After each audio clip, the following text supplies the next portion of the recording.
Penata laksanaan kejang pada bayi. Assalamualaikum warahmatullahi wabarakatuh. Selamat pagi, salam sehat. Pada hari ini kita akan belajar mengenai penanganan kejang pada bayi.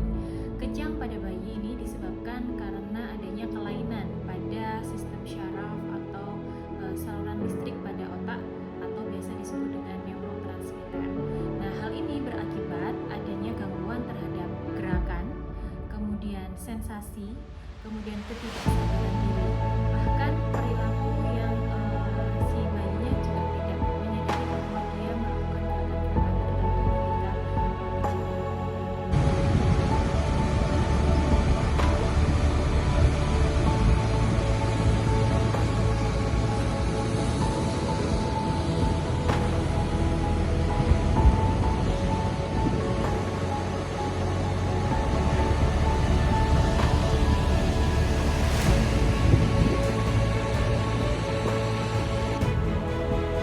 Persiapan alat. alat-alat yang akan digunakan pada penanganan kejang pada bayi sebagai instrumen dan juga step. Kemudian ada diazepam, ada fenobarbital, kemudian ada infuset dan infus, ada termometer, rentang, bengkok, dan juga APD. Kita sudah menyiapkan oksigen. Dan selain itu kita juga menyiapkan pengganjal dua. Yang pertama untuk mengganjal daerah leher atau tengkuk, dan yang kedua nanti untuk mengganjal ketika bayi dimiringkan. Persiapan pasien. Persiapan pasien yang kita lakukan adalah memberitahu kepada orang tua bayi bahwa kondisi bayi saat ini sedang kejang dan perlu ditindaklanjuti. Persiapan lingkungan.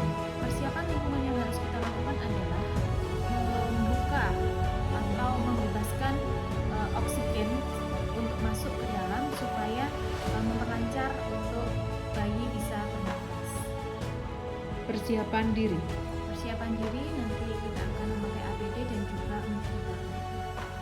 Sebelum mencuci tangan, kita melepaskan semua perhiasan dan juga jam tangan. Kita sing-singkan dengan baju. Kemudian kita cuci tangan menggunakan 6 langkah.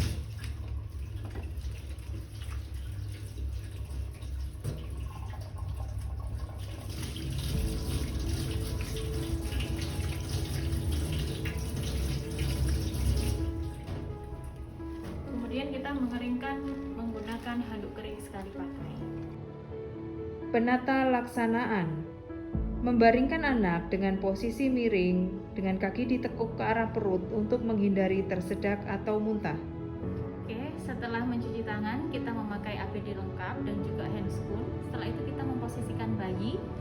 Kita posisikan bayi miring agar menghindari bayi itu tersedak. Kemudian kondisi dari lutut kita tekuk ke arah perut. Meletakkan lipatan selimut atau bantal di bawah kepala. Kita ganjal bayi supaya dia tidak tersedak dan juga bisa melonggarkan jalan pernafasan bayi. Dan juga jangan lupa kita mengganjal salah satu sisi bayi supaya posisi tetap dalam keadaan miring. Jangan sesekali memasukkan cairan ke dalam mulut anak dan jangan menahan secara paksa gerakan kejang pada anak. Kemudian longgarkan pakaian yang ketat. Kita longgarkan pakaian bayi. Apabila bayi masih memakai gurita, kita lepaskan tali pada gurita dan juga pada popok supaya bayi bisa bernafas. Singkirkan benda-benda keras atau tajam yang berbahaya. Kita harus memisahkan benda-benda dari bayi yang kejang karena nanti berakibat bisa tersenggol oleh bayi sehingga membahayakan kondisi pada bayi tersebut. Memberikan diazepam lewat suppositoria. Apabila tidak ada, diberikan diazepam injeksi lewat intravena dengan dosis 0,3 sampai 0,5 mg per kilogram berat badan. Bolus diberikan 3 sampai 5 menit. Kita berikan diazepam sebanyak 0,3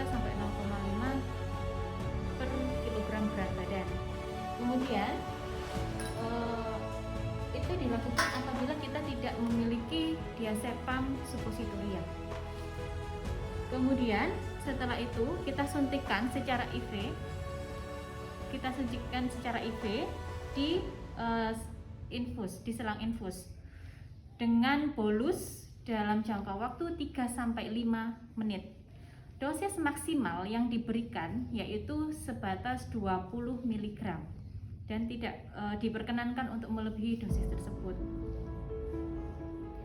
Memastikan jalan nafas tidak tersumbat. Kita memastikan jalan nafas. Pertama, posisi bayi. Kita letakkan posisi bayi secara sedikit ekstensi. Di sini fungsinya untuk meluruskan saluran pernafasan sehingga bayi bisa menerima oksigen dengan maksimal. Kemudian kita cek saluran pernafasan menggunakan stetoskop. Apakah ada ronki atau wheezing yang menyumbat saluran pernafasan pada bayi?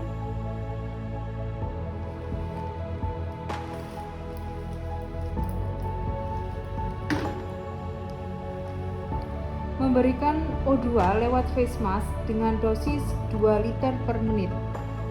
Kita berikan oksigen. Terlebih dahulu kita pasang selang ke saluran humidifier, kemudian kita cek alatnya apakah oksigen dan selang berfungsi dengan baik. Kita buka dulu, kemudian kita naikkan. Kita cek. Ketika oksigen sudah keluar, berarti selang dan oksigen bisa digunakan kepada bayi.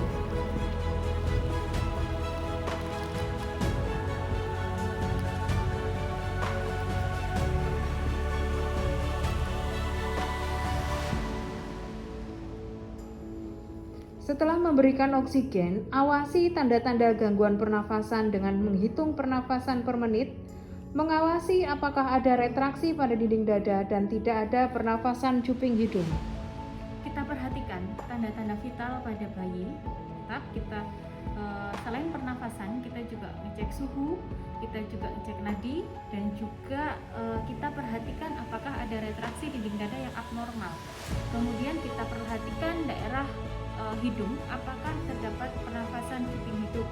Apabila ada pernafasan cuping hidung dan juga retraksi dinding dada yang abnormal, berarti bayi masih dalam keadaan belum bisa bernafas secara spontan, atau ada hambatan atau ada sesuatu cairan di saluran pernafasan si bayi. Apabila kejang teratasi, lakukan pemberian fenobarbital secara IV dengan dosis kalau bayi 1 bulan sampai 1 tahun 50 mg dan jika lebih dari 1 tahun 75 mg. Kita berikan apabila setelah kita cek kejangnya sudah berhenti, untuk mempertahankan supaya tidak terjadi kejang berulang, kita berikan fenobarbital secara IV. Kita suntikan pada infus seperti dosis yang sudah disebutkan tadi di awal. Hitung lama periode postikal pasca kejang. Kita hitung berapa lama kejang dimulai dan juga jarak kejang yang pertama dengan kejang berikutnya. Kemudian apakah terjadi kejang berulang pada bayi setelah disuntikan fenobarbital. Jangan memberikan makanan atau minuman pada anak sampai anak benar-benar sadar dan refleks menelan pulih. Kita tidak diperkenankan memberikan makanan apapun dari oral, karena itu bisa karena kalau refleks dari menelan si bayi belum kembali sempurna, itu akan membuat bayi tersedak. Nah, itu akan menambah resiko kegawat daruratan pada kondisi ini. Sebaiknya sebelum kita memberikan makanan secara oral atau susu, kita lebih baik memastikan bahwa kejang itu sudah benar-benar tidak terjadi lagi dan tidak akan ada kejang berulang. Jadi kita harus memastikan kondisi bayi sudah kembali normal, baik pernapasan maupun refleks menelan. Evaluasi tindakan dan dokumentasi. Setelah kita melakukan penanganan penata laksanaan pada bayi yang kejang, kita tetap melakukan evaluasi. Kita pantau TTV pada bayi, kita pantau kondisi resiko akan terjadinya kejang berulang atau tidak. Jadi kita harus tetap mempersiapkan obat diazepam dan juga fenobarbital supaya ketika terjadi kejang berulang kita sudah bisa mengatasi secepat mungkin, sehingga bisa meminimalisir resiko yang terjadi pada bayi yang kecil.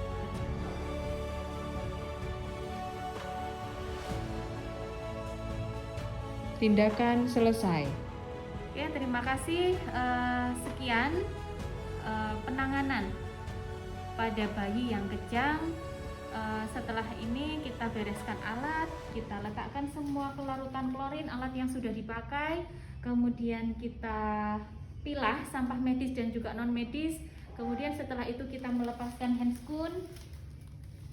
Setelah kita melepaskan handscoon, kita melepaskan APD.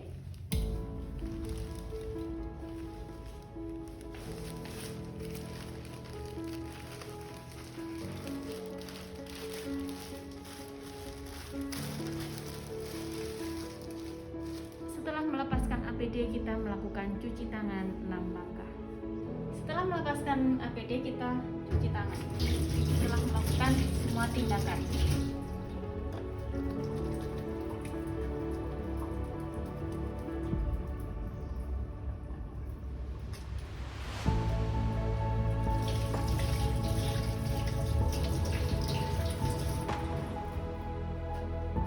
Setelah itu kita mengeringkan dengan handuk kering sekali pakai.